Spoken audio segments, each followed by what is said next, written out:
Dear Sega, this is my apology letter to you. I have given your consoles a lot of shit on a lot of my videos, and I will be completely honest, I never gave them a chance. I have never played on a Sega Genesis, never played on a Sega Saturn, and I had never played on a Sega Dreamcast.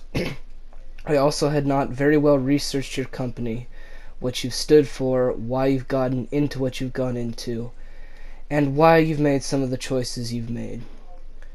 I didn't know about the schism between Sega of Japan and Sega of America, and how even through difficulties like that, where two divisions of your same company were in competition with each other, you were still able to create decent consoles and decent games. I don't think very many other companies, if any other gaming company, can say that they've been able to do that. I recently went and bought a Sega Dreamcast because after I made my 6th generation console video, I felt it was completely unfair to have rated the Dreamcast without ever having played on it. To simply go off of hearsay, it was incorrect and invalid. My argument is completely invalid, and my opinion is invalid if I have not ever played on the console. Recently, I went out and got the Dreamcast, as I mentioned. Excuse my tablet.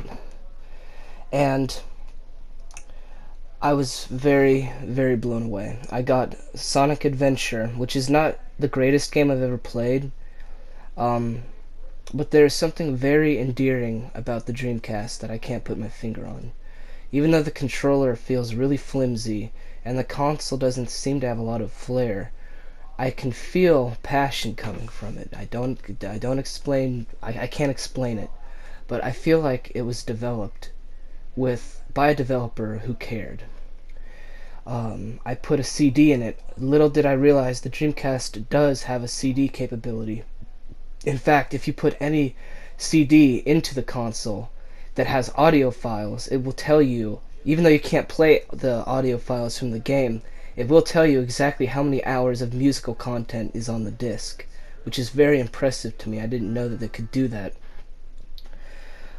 And the controller is, even though it feels flimsy, is so cool looking and innovative. I'd never even considered the fact that even though it looks flimsy, it could actually be something so cool. It's so much more ergonomic than I would have realized. And all in all, I regret having given them so much shit.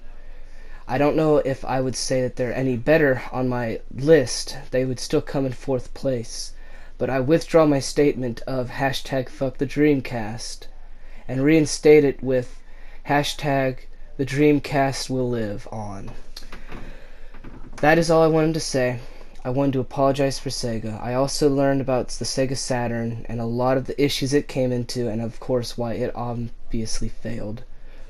With so many changes in management at Sega, it's hard to make a console work, and the fact that there are still great games on that console as well means it has a special place in my heart, as with any gaming device. That is the end of this video. That is all I wanted to say. Have a good day, Sega. I hope you continue to make good games and stop making shitty Sonic booms. Goodbye.